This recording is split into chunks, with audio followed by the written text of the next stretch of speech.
खबरें जो हमें सीधा जोड़ती हैं आपसे, जिनका आपकी जिंदगी पर होता है सीधा असर। खबर का मतलब है एक भरोसा, और आपका भरोसा है हमारी जिम्मेदारी।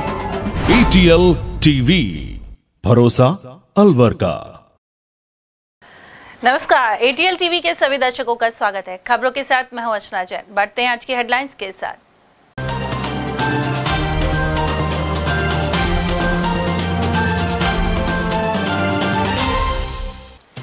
रामगढ़ में 3 मंत्रियों ने ली भाजपा की बैठक और कांग्रेस ने किया कार्यकर्ता सम्मेलन। उपचुनाव को लेकर गरमाई राजनीतिक गतिविधियां। मासूम की जान लेने के आरोपी क्लिनिक सहित 4 लैबों के खिलाफ हुई FIR। रैनी में सामने आई थी घटना। दाऊदपुर के बार से भारी मात्रा में बियर जब्त कर मैनेजर को पकड़ा। आबकारी पुलिस ने की कार्रवाई।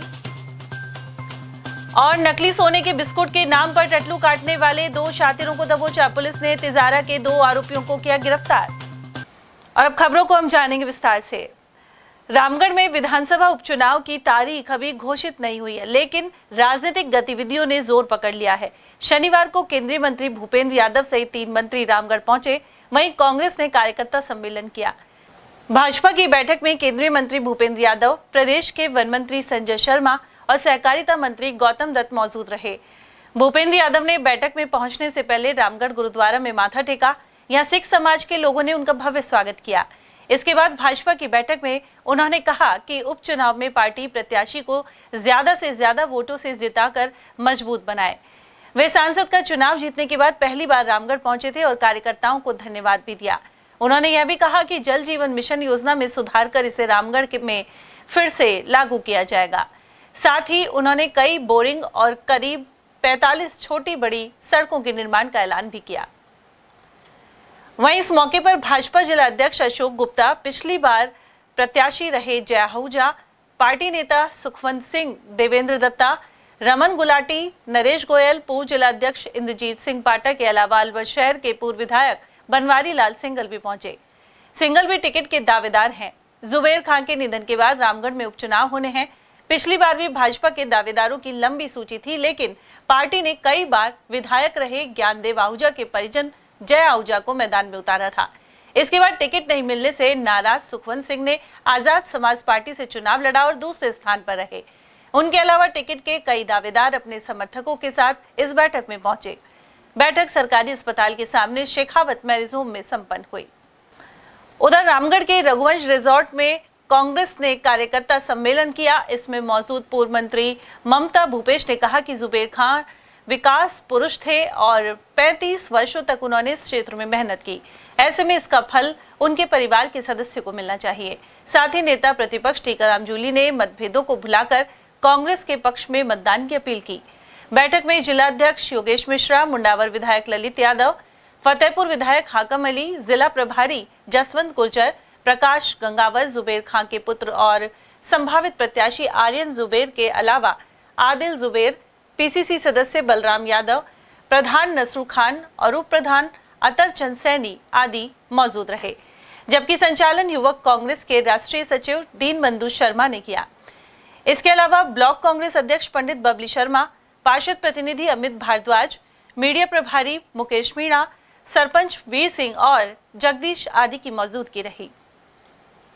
जुबेर जी के इंतकाल होने के बाद में कांग्रेस कार्यकर्ताओं की पहली मीटिंग थी और पहली मीटिंग में कार्यकर्ताओं में बहुत जोश था और सब लोगों के एक ही विचार था, एक ही मंशा थी कि भाई जुबेर जी के जाने के दुनिया से जाने के बाद उसके लड़के जो भी उसके पार्षद में जिसको भी टिकट मिलेगा उसको रामगढ़ में भारी बहुमत जिताएंगे। मैं 2-3 दिन से आयरन जुबेर के साथ जा रहा हूँ, मौतों में जा रहा हूँ खास करके, तो लोगों में बड़ी तकलीफ है, लोगों को बड़ी पीड़ा है जुबेर जी के जाने के बाद। सबकी मनसा ये कि जुबेर जी का उनके उत्तराधिकारी जो भी हो उसको टिकट मिले, उसको अच्छे वोटों से मिले। यह इसलिए जहाँ अब ये अलग बात है कि वोटों में कितना वो होगा, बदलाव आएगा इसकी वजह से, लेकिन लोगों को तकलीफ जरूर है कि बहुत ज़्यादा जुबेर जी ने जो काम किए हैं, जो विकास किया है, उसका कोई मुकाबला नहीं।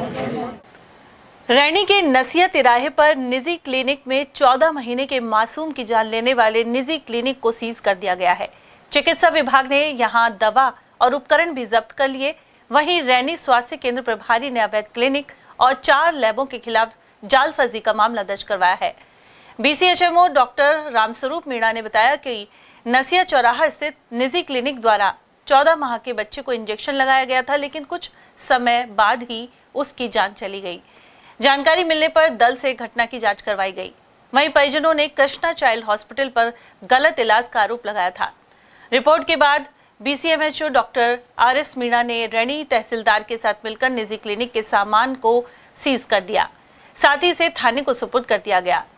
इस दौरान drug inspector Vishnu Sharma, doctor Deepak Sharma और घनश्याम शर्मा भी मौजूद रहे। रैनी में कार्रवाई की गई, जिसमें ड्रग इंस्पेक्टर साहब अलवर से विष्णु शर्मा जी आए हैं। साथ में हमारी टीम में डॉक्टर दीपक शर्मा जी हैं और हमारे तहसीलदार साहब कैलाश जी मेहरा जी हैं और मेडिकल टीम है साथ में। और यहाँ पर जो है दवाओं की कार्रवाई जारी है। जब्ती की कार्रवाई लगातार हो रही है। जो भी दवाएं हैं वो जब्त की जा रही हैं और जब्त होने के बाद में रैणी पुलिस थाने में रिपोर्ट जो है जाएगी, वहाँ सुपुर्दगी दी जाएगी और कार्रवाई जारी है। अभी हमको 4 जो लैब हैं उनको भी सील करना है, तो वो भी कार्रवाई हम जल्दी ही कर रहे हैं। चारों लैब सील करेंगे। गौरतलब है कि जिले के कई अन्य स्थानों पर झोला छाप डॉक्टरों का मामला सामने आ चुका है। ऐसे में इन पर लगातार मॉनिटरिंग की जरूरत बनी हुई है। नकली सोने की ईंट के नाम पर तो अक्सर टटलू काटने का मामला सामने आता है, लेकिन शहर कोतवाली पुलिस ने सोने के बिस्कुट के नाम पर ठगी करने के 2 आरोपियों को गिरफ्तार किया है। एएसआई इलियास खान ने बताया कि 31 मार्च 2022 को दौसा के ग्राम आलूदा निवासी विजय कुमार मीणा ने रिपोर्ट करवाई थी। 2 बदमाशों ने उसे फोन किया कि वह सोने के बिस्किट सस्ती रेट में बेचना चाहते हैं। इसके बाद परिवादी अलवर आया और बैंक कॉलोनी के सामने ओवरब्रिज के नीचे इन दोनों युवकों से बातचीत की, साथ ही 1 लाख रुपए देकर बिस्किट ले लिया। बाद में पता चला कि यह नकली सोने का बिस्किट था, तो उसने कोतवाली थाने में रिपोर्ट दर्ज करवाई। पुलिस ने मामले में तिजारा थाने के ग्राम अंधाका निवासी समयदीन और शाहून को गिरफ्तार किया है। यह दोनों सगे भाई हैं। वहीं आरोपियों को न्यायालय में भी पेश किया गया।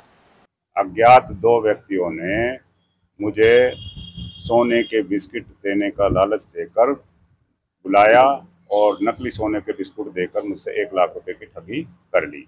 उस संबंध में मुकदमा दर्ज हुआ और वर्ष 2022 से ही अज्ञात मुलजिम के रूप में ये फरार थे, जिनको कॉल डिटेल और का एनालिसिस करने के बाद इनको तस्दीक किया गया। तस्दीक होने पर ये दोनों व्यक्ति समयदीन व साउन पुत्रान मोहम्मदीन निवासी आंधा का थाना तिजारा इलाका का होना पाया गया, जो अब तक फरार चल रहे थे, जिनको कल गिरफ्तार कर लिया गया है। अलवर के टोली कुआं क्षेत्र में एक व्यक्ति पर तेजाब फेंकने का मामला सामने आया है। इसमें पीड़ित की आंखें झुलस गई।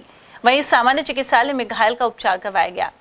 पीड़ित की पत्नी तारा ने बताया कि राजेंद्र अपने घर में खाना खा रहा था। इसी दौरान शुक्रवार की शाम आरोपी कमल उनके घर आया और तेजाब जैसा ज्वलनशील पदार्थ चेहरे पर डालकर भाग गया। तारा के अनुसार पूरे मोहल्ले के लोग इस युवक से परेशान हैं। 2 दिन पहले पुलिस को लिखित शिकायत भी दी गई थी, लेकिन पुलिस ने कोई कार्रवाई नहीं की। इनको ऊपर ये रोटी खा रहा, भीतर बैठा है और आया तेजाब फेंक दे इसके ऊपर। तेजाब जैसे हम भगा एकदम से बचावा के लिए, एकदम से का नाम सो तो गली में झट भग गो अखवा को मारवा के लिए अब मोहल्ले भेड़ हो सारा अकिया मारंगा आके है झटको तो वाली मारो। क्या नाम है जिसने तेजाब फेंका? वह को नाम सुन्नी भी कहवे और का नाम वह भी कहवे कमल भी। कौन कौन था उसके साथ? उसके साथ वहाँ का बाप है, वहाँ का भाई है दोनों और वहाँ की माँ है। 5 घर कहाँ गए आप? और ये पुलिस वालों को इनको दिया गया परसों दिया गया रिपोर्ट। मोहल्ला वाला साइन करवा के मोहल्ला वाला ने साइन कराए। अब भैया कुछ कर देना, इनने भी कुछ ना करो। परसों के दिन कुछ ना करो इनने। कल ही शाम को ही चांस होगा। अलवर के दाऊदपुर स्थित बार में आबकारी पुलिस ने 75 पेटी बियर बरामद कर मैनेजर देव यादव को गिरफ्तार किया है। थाना प्रभारी सतीश गुर्जर ने बताया कि इस बार में चेकिंग हो रही थी। इसी दौरान बीबो बार के कमरे में लाखों रुपए की बियर मिली। जिला आबकारी अधिकारी अर्चना जैमन के नेतृत्व में जब स्टॉक चेक किया गया तो कुछ माल बिलिंग था, लेकिन भारी मात्रा में बियर के कोई दस्तावेज नहीं थे। इसके बाद बियर जब्त कर यूपी के कानपुर देहात निवासी प्रबंधक देव यादव को गिरफ्तार कर लिया गया है। पूरा जाब्ता के साथ में जो लाइसेंस शुदा बार थे उनकी चेकिंग कर रहे थे कि इन्होंने जो लिफ्टिंग नहीं की है इसकी किस कारण से क्यों नहीं की। तो वहां पर जब जाकर चेक किया गया तो बाकी बार में जो बिल शुदा शराब थी, ये बियर थी, लेकिन एक कमरा अलग से बना हुआ था जिसके अंदर ये जो बियर की पेटियां थी, जिसमें किंगफिशर की स्ट्रॉन्ग की 69 थी और वुडवाइजर की एक गत्ता पेटी थी, एलिफेंट की स्ट्रॉन्ग की 2 गत्ता पेटी थी, ट्यूबर कैन की 2 पेटियां और किंगफिशर कैन की 2 पेटियां ये रखी हुई थी। जब उससे बिलिंग के बारे में पूछा गया तो उन्होंने उसका कोई बिल हमें नहीं दिखाया। उसके बाद मौके से ही उसको जब्त की गई और साथ में ही इसका जो मैनेजर था देव यादव, उसको मौके से गिरफ्तार किया गया। अलवर के नयावास निवासी एक व्यक्ति की संदिग्ध मौत हो गई। इसे लेकर मृतक की बहन ने अरावली बिहार पुलिस को रिपोर्ट दी है। पुलिस के अनुसार 40 वर्षीय इंद्र कुमार मीणा ई रिक्शा चलाता था। गत रात्रि उसने अचानक दम तोड़ दिया। मृतक के परिवार में 4 बच्चे हैं। वहीं पोस्टमार्टम रिपोर्ट के अनुसार जांच कर कार्रवाई की जाएगी। उम्र 40 साल है, निवासी नयावास मीणा धर्मशाला के पास रहने वाला है। इसकी रात को अज्ञात कारणों से मृत्यु हो गई और अब इसकी लाश का पोस्टमार्टम करवा रहे हैं। जैसी ये रिपोर्ट देंगे, पोस्टमार्टम से जैसी जांच आएगी कार्रवाई होगी। काम ये करते थे, ई रिक्शा चलाते थे। अलवर के काली मोरी फाटक के समीप विद्युत निगम कार्यालय मार्ग पर जल भराव की समस्या बनी हुई है। स्थानीय निवासी संजीव ने बताया कि लंबे अरसे से सड़क पर पानी भर रहा है। इससे मच्छर भी पनप रहे हैं, लेकिन कार्रवाई के बावजूद अधिकारी ध्यान नहीं दे रहे। ये काली मोरी फाटक से जो बिजली बोर्ड की तरफ रोड जाता है, मेन रोड पे ये राइजिंग लाइन फूटी पड़ी, उसमें से लगातार बहुत टाइम से पानी इसमें से गिरता रहता है, निकलता रहता है, जिससे कि रोड भी खराब हो रहा है और ये मच्छर पनप रहे हैं। और मेन रोड का मामला है और कोई आज तक ध्यान नहीं देता है इस पे, और बहुत पानी व्यर्थ हो रहा है। इससे शिकायत की आपने आसपास? बहुत लोगों को दिखाया, कोई ध्यान नहीं देता इस पे। शहर में पानी कमी भी हो रही है, शहर की पानी कमी भी, जिस एरिया में हम है उस एरिया में पानी कमी, वहाँ भी पानी नहीं आता है और ये पानी व्यर्थ बहता रहता है। खुद उनके लोग आते हैं, उनके लोगों को 20 बार देख चुके हैं, खुद जलाध्य विभाग के लोग आते, खुद 20 बार देख चुके हैं, कोई ध्यान नहीं देता है इस पे। तो आप क्या मांग करते हैं? अब इसको ठीक कराया जाए, जिससे कि रोड और व्यवस्था ठीक रहे और मच्छर ना पड़े, बीमारियां ना फैले। हिंदू राष्ट्र यात्रा का अलवर पहुंचने पर स्वागत किया गया। हिंदू जन जागृति के लिए हर की पौड़ी हरिद्वार से यह यात्रा रामेश्वरम तमिलनाडु तक गई थी। इसमें शामिल महिला कवि ने बताया कि 3 जुलाई को हरिद्वार से गंगा जल लेकर अभिषेक किया गया था। इसके बाद वे रामेश्वरम से समुद्र की मिट्टी लेकर वापस हरिद्वार लौट रहे हैं। मेरा नाम कवि सिंह है और मैं 8-9 साल से हम हिंदुओं को जगाने का प्रयास कर रहे हैं, इसी उपलक्ष्य में कि भाई कुछ लोग जाग जाएं, इसी प्रक्रिया को लेकर के हमने हरिद्वार से गंगा जल उठाया था 9 जुलाई को। हमारी यात्रा 3 जुलाई से शुरू हुई थी। हरिद्वार से लेकर उत्तराखंड से लेकर हम रामेश्वरम गए थे। रामेश्वरम में जलाभिषेक करने के बाद वहां से समुद्र की मिट्टी लेकर हम वापस हरिद्वार जा रहे हैं। ये हमारी यात्रा 4 से 4.5 महीने में कंप्लीट हो जाएगी। कवि सिंह ये पूरे भारत भ्रमण पर लिख रही है, हिंदुओं को जगाने के लिए चले जाते तो वहां से 2 महीने पहले बहन जी का आगमन हुआ था अलवर में, जिनको हमने अलवर से रिसीव करके यहाँ से यात्रा के रूप में कुशालगढ़ तक और वहां से थाना गाजी के कार्यकर्ताओं के साथ में बहन जी आगे का वो किया। बहन जी का मकसद है हिंदू जाग जाए। आज इस उम्र में 25 साल की उम्र में कवि सिंह अपना घर छोड़ के, माँ बाप को सबको छोड़ के और इन हिंदुओं को जगाने का काम कर रही है। अगर जग जाते हैं, आप देख रहे हो बांग्लादेश में क्या हो रहा है, हिंदुओं को घर में निकाल के मार रहे हैं, उनके साथ में बलात्कार है, उनके साथ में क्या क्या हो रहा है, क्या सरकार को दिखता नहीं है क्या? आज देख रहे हो आप इजराइल क्या कर रहा है, इजराइल से कुछ सीखना चाहिए हिंदुस्तान को। अलवर कृषि मंडी के व्यापारी नेता अभय सैनी ने बाजरे की खरीद सरकारी केंद्र पर करने की मांग की है। उन्होंने कहा कि प्रदेश और केंद्र सरकार को जल्द से जल्द खरीद केंद्र खोलने होंगे।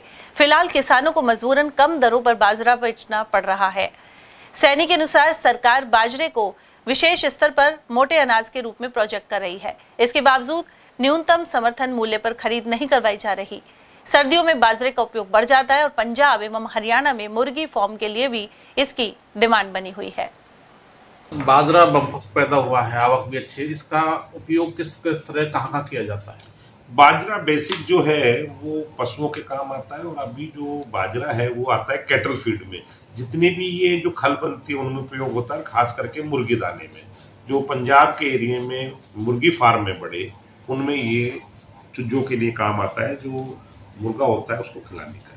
और साथ साथ जो भी बड़ी इंडस्ट्रीज है, पहले जो है ये जो मादक पदार्थ होते हैं, पेय पदार्थ होते हैं, शराब होती है, बियर होती है, ये पहले जौ से बनती थी। अब इसका परिवर्तन जो है वो धीरे धीरे बाजरा से बनने लगी, और खास करके बाजरा जो है मोटा अनाज में आता है। और बाजरा को अब सरकार ये चाहती है कि इसका आम व्यक्ति इसका उपयोग करे, जिससे शरीर में बाजरे की जो क्षमता है वो काफ़ी अधिक होती है। केवल गेहूं का इस्तेमाल करने से लोगों को रोग प्रतिरोध क्षमता कम हो जाती है, जिससे लोग धीरे धीरे बाजरा को भी अब नित्य प्रतिदिन के भोजन में इस्तेमाल करने लगे।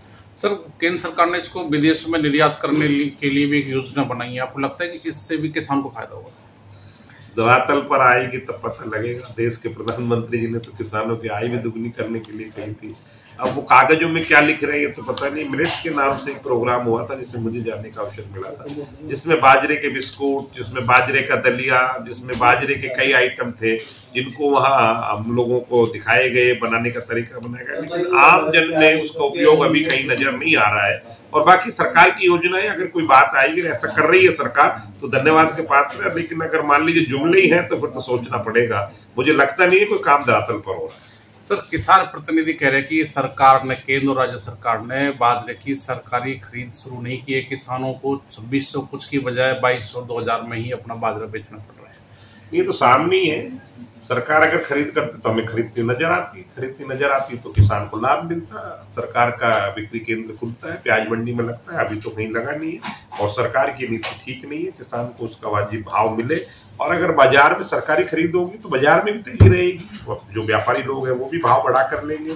तो ऐसा करने से किसानों को लाभ होगा। मैं भी सरकार से मांग करता हूँ कि जल्दी ही विक्रय केंद्र खुलने चाहिए, जिससे क्या क्रय केंद्र खुलेंगे तो वहाँ पर किसानों का माल जाएगा, उन्हें उनका निर्धारित मूल्य मिलेगा, एमएसपी रेट पर खरीदेंगे।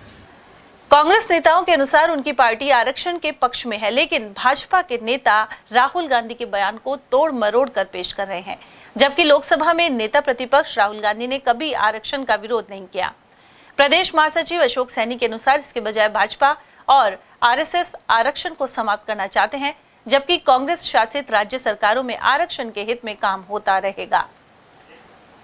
मैं ये बात पे आपके चैनलों के माध्यम से बताना चाहूँगा कि आज हिंदुस्तान की जनता पढ़ी लिखी है बहुत ज़्यादा। तो ये इसमें वो नहीं, हमारे राहुल गांधी जी, हमारे नेता ने अमेरिका में जो भी बात भाषण की थी वो सबने पता है, सबने सुना है कि उन्होंने आरक्षण के विरोध में कुछ नहीं बोला। वो तो हमारे राहुल गांधी जी हमारे जो पूर्व आज़ादी के बाद में जब सत्ता में हम आए थे, संविधान हमारे कांग्रेसी नेताओं ने बनाया था, अम्बेडकर जी ने बनाया था, जो कांग्रेस के साथ में मिलकर थे। तो आरक्षण के हमारे विरोधी तो ही नहीं कोई भी नेता। राहुल गांधी जी है, उससे पहले हमारे जितने भी नेता थे आरक्षण के पक्ष में और आरक्षण के विरोध में उन्होंने कभी कोई ऐसी बात नहीं कही। ये तोड़ मरोड़ करके जो राहुल जी ने बात कही है उसको तोड़ मरोड़ रहे हैं, सही बात को आने नहीं दे रहे। उन्होंने आरक्षण का विरोध नहीं किया, उन्होंने साफ स्पष्ट कहा था। आप ये 2 दिन पहले ही आपके टीवी पे ही बता रहे थे, आपके एंकर बता रहे थे कि राहुल गांधी ने वो क्या कहा, उन्होंने विरोध नहीं किया आरक्षण का। वो तो कह रहे हैं जब तक पूरा समाज जो आरक्षण ले रहा है, जब तक पूरी तरह सक्षम नहीं होगा, इस तरह नहीं होगा आरक्षण का, जब तक हम आरक्षण नहीं हटाएंगे और पूरा समाज हो जाएगा तो किसी को आरक्षण की जरूरत नहीं रहेगी। तो आरक्षण हटाने की बात नहीं ये कर रहे हैं। अभी इससे पूर्व विधानसभा हुई थी या लोकसभा हुए हैं चुनाव, उनमें इन्होंने खुद ने कहा संविधान का विरोध किया, संविधान को खत्म करेंगे, आरक्षण को खत्म करेंगे। तो ये खत्म करने की परिस्थिति ये है बीजेपी की, हमारे नेताओं की नहीं है। बीजेपी चाहती है आरक्षण खत्म हो, संविधान खत्म हो, अपने स्तर से संविधान बनाए, अपने स्तर से आरक्षण खत्म करे। वो तो पूंजीपतियों को देखती है, किसी भी तरह टाटा ये अंबानी अंदानी है, ये किस तरह ऊँचे उठे और गरीब जनता कैसे मरे। आज पेट्रोल के कच्चे तेलों के भाव कहीं से कहीं कम हो गए, आज तेल के इन्होंने कोई भाव नहीं कम करे, वही चला के बैठे। तो ये सारे प्रॉफिट अपने दोस्तों को देना चाहते हैं, गरीब को कुछ नहीं देना चाहते। सर, आपको लगता है कि जिस तरह से मोदी ने लोकसभा चुनाव में 400 पार का नारा दिया था और 400 पार अगर सीट आ जाती तो क्या तानाशाही बढ़ती मोदी सरकार की, और क्या आरक्षण को समाप्त करते, क्या संविधान को बदलते, क्या इस तरह की मंशा थी बीजेपी की? बिल्कुल, हमारे नेता राहुल गांधी जी ने तो लोकसभा के चुनाव से पहले जब भी कहीं भी गए उन्हें ये बात कहे, ये 400 पार का नारा दे रहे, अगर ये 400 पार आ जाते तो किसी की परवाह नहीं थी इनको। ये साफ स्पष्ट था कि 400 पार आने के बाद में कुछ भी कोई संविधान का बदल देंगे, अपने हिसाब से संविधान बनाएंगे, आरक्षण खत्म कर देंगे। किसानों पर जो अत्याचार हो रहे थे, हमारे हजारों किसान भाई वहाँ शहीद हुए बॉर्डर पे, उनके लिए जो बिल इन्होंने वापस लिया, वापस लागू करते। तो इन्होंने जो देश की जनता से इनको कोई मतलब नहीं, इनके जो पूंजीपति जो दोस्त हैं उनके अलावा ये मोदी जी या मोदी सरकार कुछ नहीं सोचती, पूंजीपतियों का लाभ देखती है। आम जनता से इनको कोई लेना देना नहीं, ना बेरोजगारी से मतलब, ना महंगाई से मतलब है, ना भ्रष्टाचार से, ना और किसी को, इनको सिर्फ सत्ता में बना रहना है। भाजपा के वरिष्ठ नेता और पूर्व विधायक जयराम जाटव ने आगामी उपचुनाव में भाजपा की जीत का दावा किया है। उन्होंने कहा कि 7 में से कम 5 सीटों पर भाजपा जीतेगी, इनमें रामगढ़ सीट भी शामिल है। जयराम जाटव ने कहा कि प्रदेश में भजनलाल सरकार और केंद्र में मोदी सरकार बेहतर काम कर रही है, इसका फायदा भाजपा प्रत्याशियों को मिलेगा। राजस्थान में विधानसभा के उपचुनाव होने हैं, 7 सीटों पर उपचुनाव है और अलवर की रामगढ़ में भी उपचुनाव होने हैं। अब सरकार के कामकाज को देखते हुए आपको लगता है कि भारतीय जनता पार्टी 7 विधानसभा क्षेत्रों पर जीतने में कामयाब रहेगी? क्या स्थिति रहेगी? राजस्थान के 7 विधानसभा चुनाव में चुनाव होना है। 7 में 6 विधानसभा तो अब तक कांग्रेस की रही है, जिसमें रामगढ़ भी कांग्रेस की रही है। जो प्रेजेंट का विधायक माननीय जुबेर खां जी, वो अभी 1 महीना पहले एक्सपायर हुए हैं। और जो पश्चिमी राजस्थान में जो जितनी विधानसभा है उनमें एक झाड़ोल विधानसभा भाजपा की थी, बाकी जो सारी विधानसभा है वो पहले कांग्रेस की थी। 7 में से 6 विधानसभा कांग्रेस की थी। लेकिन मैं आपको ये विश्वास दिला रहा हूँ कि लोगों ने जो धोखे में वोट दिया था पार्लियामेंट के चुनाव के पहले या बाद में कि कांग्रेस की सरकार आएगी केंद्र में, वो नहीं आई। अब लोगों को पता नहीं, पहले भी कुछ लोगों ने जो कांग्रेस ने ओपीएस जो कर्मचारियों को खुश करने के लिए घोषणा की, अरे ओपीएस की घोषणा कर रहे हो, 30 साल के बाद उसका लाभ मिलेगा, 20 साल के बाद में भ्रम में रह गए। इसलिए ये सीटें जो आई थी कांग्रेस की लगभग, अब यहाँ 7 विधानसभाओं में मेरा मानना है 7 विधानसभाओं का जो विचार मतदाता का बदल गया, वो कांग्रेस को वोट नहीं डालेंगे, भाजपा को वोट डालेंगे। 7 में से लगभग 5 विधानसभा भारतीय जनता पार्टी जीतेगी, ये मेरा विश्वास। सर, कैसे जीत पाएगी जब एससी नाराज है? तो एससी को मुख्यमंत्री नहीं बनाते, एससी को प्रदेश अध्यक्ष नहीं बनाते, एससी को कोई मान सम्मान भाजपा नहीं दे रही है, एससी को संगठन में स्थान नहीं दे रहा है, निगम बोर्ड में नहीं दे रहा है, तो एससी को जब मान सम्मान बीजेपी नहीं देगी तो कैसे काम चलेगा? भारतीय जनता पार्टी कांग्रेस से ज्यादा शेड्यूल कास्ट शेड्यूल ट्राइब को सम्मान देती है। अभी जब विधानसभा के चुनाव में मंत्रिमंडल का विस्तार हुआ, मंत्रिमंडल का विस्तार मंत्रिमंडल बना, उसमें उप मुख्यमंत्री की जो सीट है, डॉक्टर जो है अपने जो है उनको बनाया है, जो वहाँ के मुख्यमंत्री बनाए हैं प्रेमचंद बैरवा को, और लगभग बराबर का जो हिस्सा है मंत्रिमंडल में वो शेड्यूल कास्ट के लोगों को, शेड्यूल ट्राइब के लोगों को मंत्रिमंडल में हिस्सा दिया है। दूसरा ये भाजपा जो काम में विश्वास करते, कांग्रेस के लोग जो इस भ्रम में थे कांग्रेस के खिलाफ, अनुसूचित जाति जनजाति के खिलाफ, जो भाजपा के खिलाफ जहर भर रखा था कांग्रेस ने। अभी हाल ही में जब अमेरिका के दौरे पे थे राहुल गांधी जी, उन्होंने वहाँ शेड्यूल कास्ट, शेड्यूल ट्राइब और ओबीसी का आरक्षण समाप्त करने की बात कही है कि हम समाप्त कर देंगे, इसको समानता लाएंगे। अरे कब लाएगा समानता? सर, आप ये बताइए कि जब आप कह रहे हो कि हमारे डॉक्टर प्रेमचंद बैरवा को डिप्टी सीएम बनाया, डिप्टी क्यों बनाया, सीएम क्यों नहीं बनाया? नहीं, डिप्टी सीएम बनाया, ये महत्वपूर्ण पोस्ट है। तो सीएम महत्वपूर्ण नहीं है? तो सीएम भी बनाने के लिए जो डिमांड है, आप लोग जो कह रहे हो, तो कभी न कभी मौका आएगा तो सीएम भी भारतीय जनता पार्टी ही बनाएगी, कांग्रेस नहीं बना पाएगी। सर, जो आरएसएस है वो आरक्षण को समाप्त करना चाहती है, तो इस तरह की, ये बीजेपी के कई नेता कह चुके हैं कि हम आरक्षण को समाप्त करेंगे, आप कह रहे हैं, राहुल गांधी जी कह रहे हैं, तो कहीं न कहीं एससी में कहीं न कहीं ये मैसेज तो गया है कि बीजेपी आरक्षण के पक्ष में नहीं है? नहीं, यस, भाजपा आरक्षण के पक्ष में। देश के प्रधानमंत्री माननीय नरेंद्र मोदी जी ने खुले शब्दों में कहा है कि सुप्रीम कोर्ट कोई भी टिप्पणी कर रहा है, सुप्रीम कोर्ट का कोई जो सुझाव आ रहा है, सुप्रीम कोर्ट ने कोई फैसला नहीं दिया अगर आप इसको प्रीमियर करेंगे या आपका जो है उसमें करेंगे जाति की गणना पे। लेकिन देश के प्रधानमंत्री ने साफ शब्दों में कहा कि हम संविधान की व्यवस्थाएं जो दी गई है, संविधान में जो आरक्षण व्यवस्थाएं दी गई है, हम उनको बराबर रखेंगे, उसके साथ छेड़खानी नहीं करेंगे। उस संविधान में जो आरक्षण की व्यवस्थाएं हैं उसको तोड़ेंगे नहीं, टूटने नहीं देंगे, ये कहा है। इसलिए भाजपा देश में अनुसूचित जाति जनजाति के पक्ष में है, आरक्षण के पक्ष में है। कांग्रेस आरक्षण विरोधी है। आमतौर पर कहा जाता है कि बच्चों का मन चंचल होता है। इसके अलावा नई पीढ़ी के अधिकांश बच्चे तो कार्टून फिल्म और मोबाइल में समय बिताना उचित समझते हैं, लेकिन कठूमर के ग्राम सौंखरी के 10 वर्षीय बालक आदित्य कृष्ण पाराशर इन सब से अलग हैं। पाराशर देश के कई राज्यों में कथा वाचन कर चुके हैं। उनकी भगवान गणेश और भगवान हनुमान जी में विशेष आस्था है। इसके अलावा दादा लक्ष्मी नारायण पाराशर की धार्मिक प्रवृत्ति के होने के कारण उनका अधिकतर समय भक्ति भाव में रहा। वे अपने निवास पर हर माह के अंतिम मंगलवार को लोगों की समस्याओं का समाधान भी करते हैं। इसके पीछे आदित्य भगवान बालाजी की कृपा को वजह मानते हैं।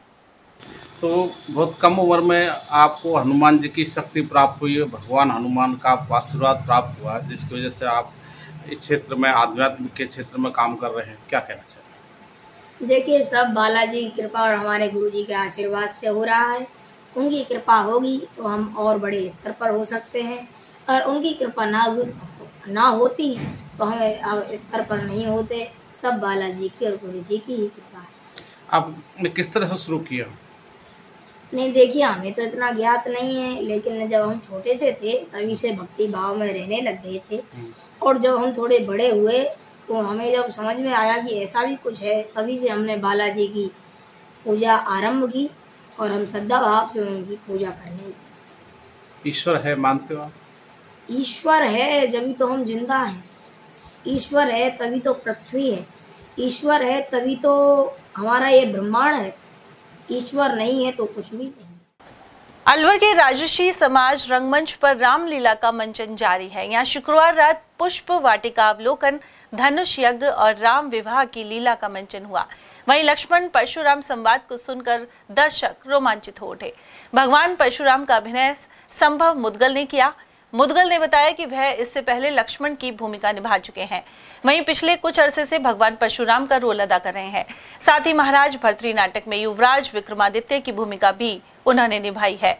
उन्होंने बताया कि 109 साल से पारसी शैली पर आधारित इस रामलीला का मंचन किया जा रहा है। मैं संभव मुदगल श्री राजर्षि अभय समाज में कलाकार हूँ और पिछले 30 वर्षों से इस समाज और मंच के साथ जुड़ा हुआ हूँ। ये मेरा परम सौभाग्य है कि मैं 109 वर्ष पुरानी श्री रामलीला के मंचन में सक्रिय रूप से भाग ले रहा हूँ। वर्तमान में मैं भगवान श्री परशुराम के पात्र का अभिनय कर रहा हूँ। इससे पहले मैंने कई वर्षों तक भगवान लक्ष्मण की भूमिका निभाई है और इसके अलावा महाराजा भर्तृहरि जो कि पौराणिक और ऐतिहासिक नाटक है, उसमें भी मैंने युवराज विक्रमादित्य के रूप में अभिनय किया है। उधर रामलीला के विभिन्न प्रसंगों को देखने के लिए बड़ी संख्या में भक्त पहुंचे। साथ ही प्रसाद वितरण भी किया गया। ये भारी भीड़ भाड़ क्यों है? ये अभी शोर सा कैसा था? वीरों में छेड़छाड़ क्यों है? और वहीं अलवर के तांगा स्टैंड रंगमंच पर शुक्रवार की रात राम वनवास का प्रसंग मार्मिक ढंग से मंचित किया गया। इस दौरान विपिन, लक्ष्य, हर्ष साहू और राजू शर्मा आदि ने मुख्य भूमिका निभाई। श्री रामलीला समिति के सचिव हितेश ठाकुर के अनुसार जिला पुरुषार्थी समिति अध्यक्ष कुलदीप कालरा और कार्यकारिणी ने प्रभु श्री राम की आरती की। वहीं समाज सेवी अर्जुन कुमार तख्तानी को रामलीला गौरव सम्मान प्रदान किया गया। इसके अलावा जिला व्यापार महासंघ से जुड़े मुकेश विजय, महेश खंडेलवाल और मनोज विजय आदि का अभिनंदन हुआ। State roadways retired employees union ने अपनी मांगों को लेकर अलवर बस स्टैंड के पार्क में बैठक आयोजित की। इसमें बकाया भुगतान सहित अन्य मांगों को लेकर चर्चा की गई। प्रदेश सचिव हरिओम छुक के अनुसार कई साल से रोडवेज के रिटायर्ड कर्मचारियों को बकाया भुगतान नहीं मिल पाया है। ऐसे में एक प्रस्ताव जयपुर भेजा जाएगा। यदि फिर भी कार्रवाई नहीं हुई तो बड़ा आंदोलन होगा। देखिए, ऐसा आज ये RSRT रिटायर्ड एसोसिएशन की मीटिंग है और मीटिंग में सबसे बड़ी दिक्कत यहाँ पर क्या आ रही है, निर्णय ये लिया गया है कि लोगों के भुगतान बकाया हैं, जो रिटायर हो चुके हैं उनके जो पेमेंट मिलने चाहिए थे, आज बरसों हो गए उन लोगों को भुगतान नहीं हो रहे हैं। नाइट अलाउंस का पैसा वो नहीं मिल रहा है, ओवर टाइम का पैसा है वो नहीं मिल रहा है, दुनिया भर के और दूसरे तरह के पेमेंट पड़े हुए हैं, लोगों के पेमेंट सारे रुके पड़े हैं, पेंशन समय पर मिलती नहीं है, जो लोगों रेगुलर वाले हैं उनको बेचारों को तनख्वाह भी समय पर नहीं मिलती है। इन सारे मामलों को जो समस्याएं हैं उनके समाधान के लिए यहाँ पर निर्णय लिया गया है कि हमें कोई ना कोई बहुत बड़ा संघर्ष करना पड़ेगा और संघर्ष के लिए निर्णय ये लिया है कि प्रांत स्तर पर हमें अपनी ये राय भेजनी चाहिए और कोशिश ये की जानी चाहिए कि पूरे राजस्थान स्तर पर एक बहुत बड़ा आंदोलन खड़ा किया जाए ताकि इन समस्याओं का समाधान कराया जा सके। अलवर के मोती डूंगरी स्थित पीएम श्री केंद्रीय विद्यालय के कक्षा 6 के स्टूडेंट्स को सरकारी नर्सरी राजहंस में शैक्षिक भ्रमण करवाया गया। हार्टिकल्चर वैज्ञानिक मनोज कुमार जैन ने उन्हें पौधे लगाने के बारे में बताया, साथ ही अन्य कर्मचारियों ने भी उपयोगी जानकारियां दी। प्राचार्य LR सैनी के अनुसार भ्रमण से बच्चे काफी प्रभावित हुए और उन्होंने बहुत कुछ सीखा। इस दौरान शिक्षक बबलू सिंह एवं प्रेमा सिंह भी मौजूद रहे। अलवर के मोहल्ला शिवलालपुरा स्थित श्री शिव खाटू श्याम मंदिर में शिव महापुराण कथा जारी है। इसमें पहले भव्य कलश यात्रा निकाली गई जिसमें सैकड़ों महिलाएं शामिल हुई। कथा का वाचन चित्रकूट से आए स्वामी कमलदास बापू कर रहे हैं। उन्होंने कहा कि भगवान राम और भगवान शिव एक दूसरे के पूरक हैं। वहीं रविवार को भी कथा के अनेक प्रसंग सुनाए जाएंगे। सनातन ब्राह्मण कल्याण फाउंडेशन ने अलवर के कांजी हाउस में गौवंश को हरा चारा खिलाकर नवरात्रों का शुभारंभ किया, साथ ही इसके जरिए अपने जन्मदिन को सार्थक बनाया। वहीं संस्थापक यश जोशी ने कहा कि मां दुर्गा के नवरात्रों में प्रत्येक व्यक्ति को प्रकृति और गौ माता की सेवा करनी चाहिए। यहाँ युवाओं द्वारा पीपल के 8 पौधे लगाकर संरक्षण का संकल्प लिया गया। इस दौरान भाविक जोशी, रवि शर्मा, चेतन शर्मा, यश जोशी, JP शर्मा, गोविंद और रवि आदि मौजूद रहे। और यहाँ वक्त एक छोटे से ब्रेक का, अब देखते रहिए एयरटेल टीवी। इतनी कड़ी मेहनत क्यों पापा? बेटा, इतनी मेहनत इसीलिए ताकि सबको खाना मिल सके, किसी पे कोई मुसीबत ना आए। किसी पे मुसीबत ना आए इसलिए आप हो पापा, पर अगर आप पे मुसीबत आ गई तो? अब पाए फसल बीमा केवल 3 आसान स्टेप्स में। क्षेमा सुकृति फसल बीमा। कॉल करे और कराए 100 से भी ज्यादा फसलों की बीमा 499 रुपए प्रति एकड़ में। हीरे, सोने, चांदी के जेवरातों के विक्रेता दुर्गा प्रसाद सुनील दत्त ज्वेलर्स, बजाजा बाजार, Alwar.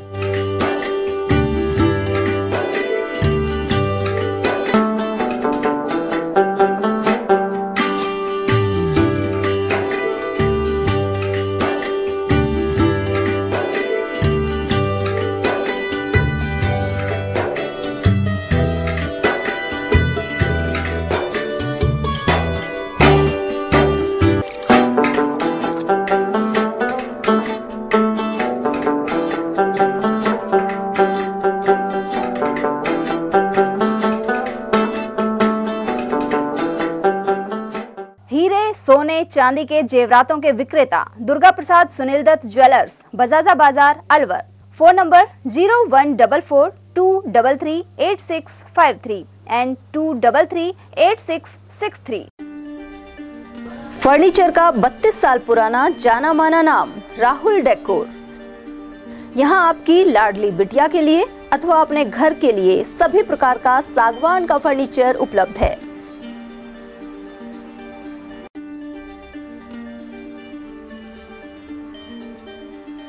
Double bed, dressing table, sofa set, सागवान एवं कपड़े वाले तथा सेंटर टेबल, भट्टी कलर, स्टील अलमारी, ब्रांडेड एवं सॉफ्टी फोम के गद्दे आपकी नाप तोल से बनाए जाते हैं।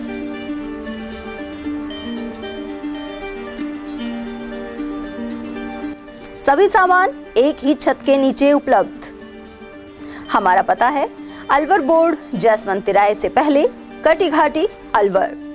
Contact number 9414019769 and 9414019768। Doctor Shroff charity eye hospital Alwar द्वारा दी जाने वाली सुविधाएं जैसे RGHS, ESHS, TPA,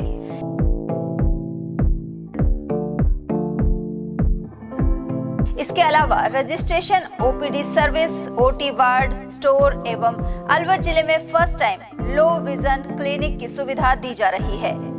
low vision aid clinic जो दिव्यांग बच्चों जिनकी निगाह बहुत सारे इलाज के बाद भी कम रह जाती है, उस ऐसे मरीजों के लिए या ऐसे बच्चों के लिए जो बेस्ट पॉसिबल जो डिवाइसेस होते हैं वो हमारे पास अवेलेबल है, जिससे हम ऐसे बच्चों का मदद कर सकते हैं। ऑप्थेल्मोलॉजी डॉक्टर द्वारा चिन्हित मरीज लो विजन क्लिनिक की सुविधा उठा सकता है।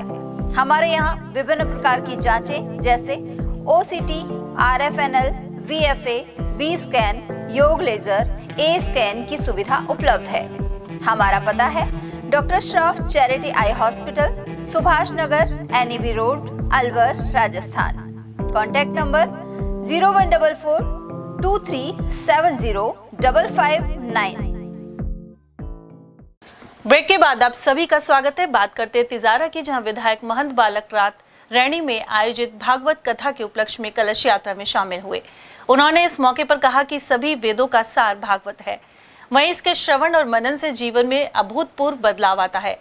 यहाँ कल्लाजी धाम डगडगा में भागवत कथा की जा रही है। साथ ही उन्होंने अवधूत आश्रम पहुंचकर ब्रह्मलीन श्री श्याम भारती महाराज की समाधि पर श्रद्धा सुमन अर्पित किए। वहीं इसके बाद महंत बालकनाथ योगी ने श्री बाबा मस्तनाथ जन सेवकम भवन में भाजपा कार्यकर्ताओं से मुलाकात की। उन्होंने सदस्यता अभियान में सक्रिय भागीदारी निभाने का आह्वान किया। इसके अलावा अनेक लोगों की समस्याओं को भी सुना। मॉनसून लगभग विदा हो गया है और 12वें रूपारेल नदी में पानी की आवाजाही कम होने से बहाव भी घट गया है। जयसमंद बांध की ओर जाने वाले नदी के बहाव क्षेत्र में पानी का वेग अब कम है। ऐसे में पशु विचरण कर रहे हैं। दूसरी ओर पक्षी भी डेरा डालने लगे हैं। हालांकि पिछले 2 माह के दौरान नदी में किसी तरह के पक्षी दिखाई नहीं दिए थे। उधर मिट्टी के टीलों पर बैठे कछुए भी नजर आए।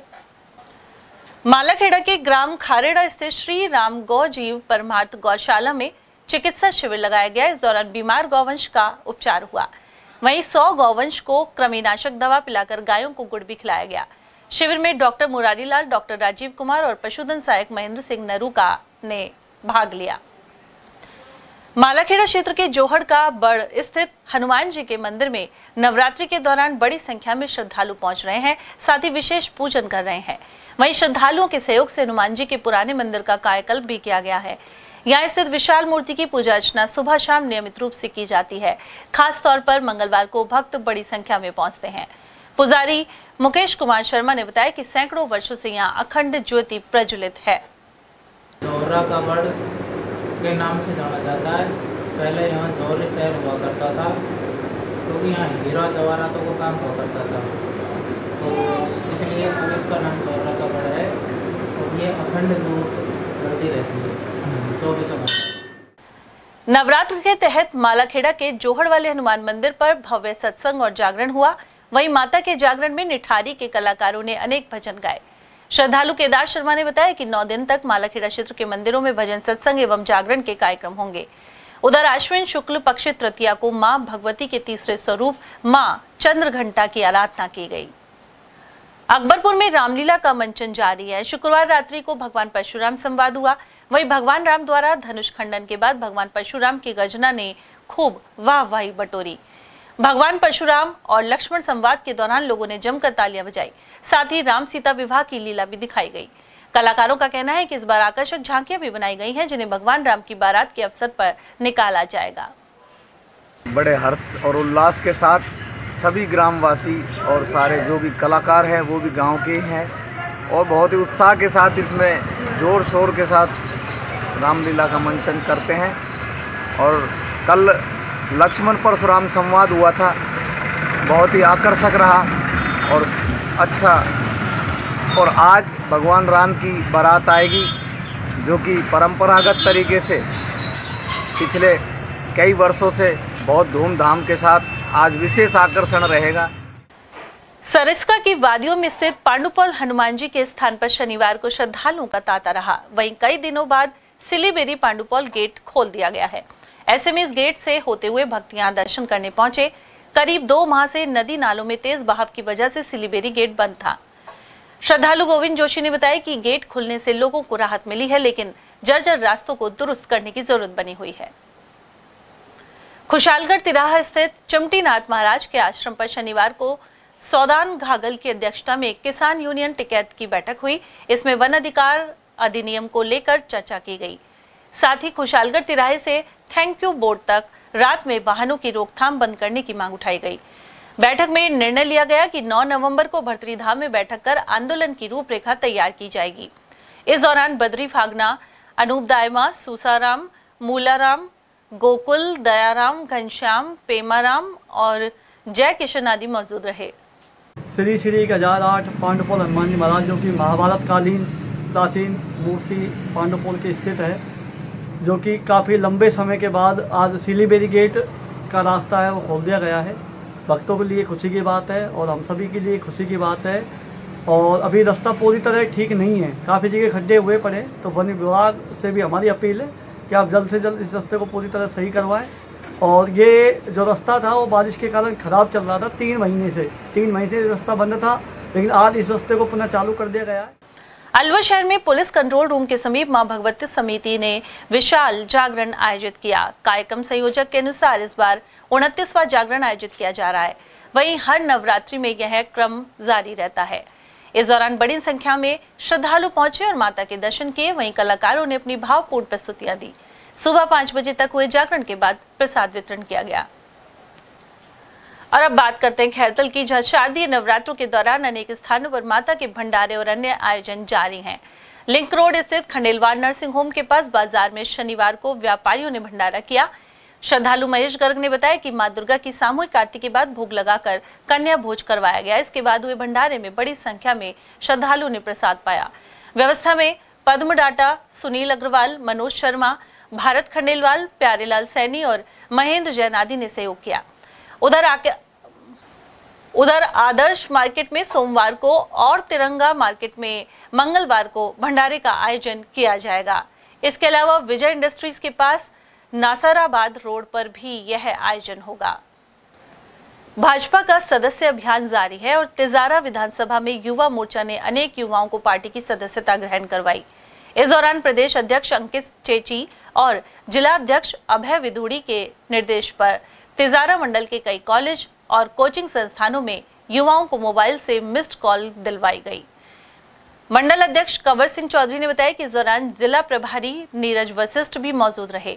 उन्होंने भाजपा सरकार की योजनाओं के बारे में भी बताया। कार्यक्रम में अभियान के जिला संयोजक सुनील सिराधना, उपाध्यक्ष विश्वेश्वर चौधरी और सुनील सैनी आदि की उपस्थिति रही।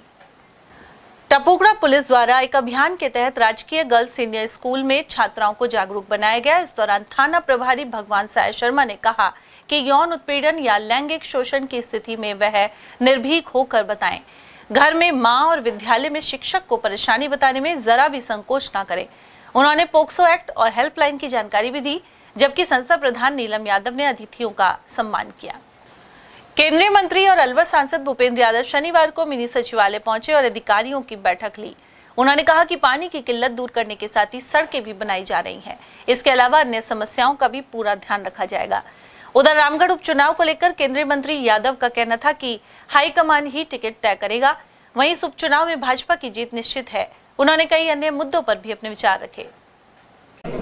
अलवर के विकास के लिए लगातार बात करना, मैंने और हमारे मंत्री संजय शर्मा जी ने विभिन्न विषयों पे जो अभी परियोजनाएं चल रही हैं उनकी एक तरीके से तथ्यात्मक जानकारी और अनुभव साझे किए, क्योंकि इस बार जो राजस्थान सरकार से हम बजट में पानी का भी पैसा लेके आए थे, अस्पताल के लिए भी लेके आए थे, कुछ सड़कें भी पूरी हुई हैं और खैरथल में भी हमारा एक नगर वन योजना का विषय है, पानी के भी विषय हैं। तो इनको पूरे तथ्यात्मक रूप से जांच करने की हमने सभी अधिकारियों से बातचीत करी है और इसके सकारात्मक परिणाम आएंगे। सर, रामगढ़ में मीटिंग ली है आज रामगढ़ में कार्यकर्ताओं की मीटिंग ली है।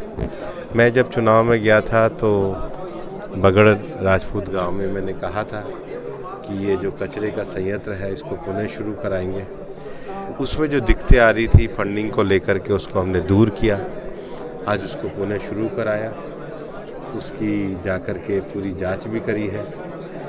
जो रोज़ कचरा 180 टन हो रहा है, उसकी जो चलने की क्षमता है वो 250 टन की है। तो मैं अलवर की सफाई के लिए प्रतिबद्ध हूँ। और दूसरा जो CTP प्लांट था उसको भी बंद पड़ा था, वापस से शुरू कराया है। तो ये जो विकास के कार्यक्रम और योजनाएं जो पिछली बार हम लोगों ने समीक्षाएं करी थी, उनको द्रुत गति से रास्ते पे लाने का काम किया है। काफ़ी सारे गांव की रामगढ़ से मेवात विकास योजना में जिला परिषद के द्वारा भी जो स्वीकृति हुई है उसकी जानकारी थी। उसके साथ ही साथ जो मेरा ई-लाइब्रेरी का प्रोजेक्ट है और बोरिंग का भी जो विषय है उसको भी कार्यकर्ताओं के सामने रखा है, जिसकी जानकारी आपको प्रेस रिलीज के माध्यम से। रामगढ़ में जो उपचुनाव होने वाला है, टिकटार्थियों की संख्या काफी ज्यादा बढ़ गई बीजेपी में। आपको क्या लगता है, क्या संकेत देता है और पार्टी कब तक टिकट का ऐलान कर सकती है? संकेत तो ये देगा कि बीजेपी जीत रही है और पार्टी हाईकमान तय करेगा। जिसको भी तय करेंगे, कमल का फूल देंगे, उसको हम विजय बनाएंगे। उदयपुर का एक बड़ा मामला है सर, उदयपुर का आदेश मिले हैं उस पैंथर को साइड कर देंगे, क्योंकि आप देखो, मैंने पत्र लिखा है क्योंकि हमने पूरी एक वाइल्ड लाइफ एक्ट में जो वाइल्ड लाइफ ऑफिसर होते हैं उनको एम्पावर किया जाता है, और हमने कहा है जो मंत्रालय ने जो डायरेक्शन दिए हैं, जो गाइडलाइन दी है, उनका पालन करते हुए मानव जीवन की रक्षा। रैणी नगर पालिका क्षेत्र से शनिवार सुबह धौलागढ़ देवी धाम के लिए पैदल यात्रा निकाली गई। इस दौरान समाज सेवी गोपाल शर्मा के नेतृत्व में भक्तों का स्वागत हुआ। वहीं कस्बे में लोगों ने जगह जगह पुष्प वर्षा की। इसके अलावा साफा पहनाकर तस्वीर भेंट की गई। पदयात्रा में शामिल श्रद्धालु भजनों की धुन पर नाचते दिखाई दिए। और चलते चलते एक बार फिर से हम नजर डालेंगे आज की हेडलाइंस पर।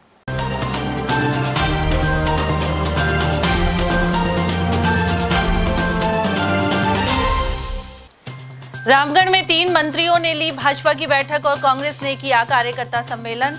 उपचुनाव को लेकर गरमाई राजनीतिक गतिविधियां। मासूम की जान लेने के आरोपी क्लिनिक सहित 4 लैबों के खिलाफ हुई FIR। रैनी में सामने आई थी घटना। दाऊदपुर के बार से भारी मात्रा में बियर जब्त कर मैनेजर को पकड़ा। आबकारी पुलिस ने की कार्रवाई। और नकली सोने के बिस्कुट के नाम पर टटलू काटने वाले 2 शातिरों को दबोचा। पुलिस ने तिजारा के 2 आरोपियों को किया गिरफ्तार। इसी के साथ खबरों में आज इतना ही। दीजिए अर्चना जैन को इजाजत। नमस्कार।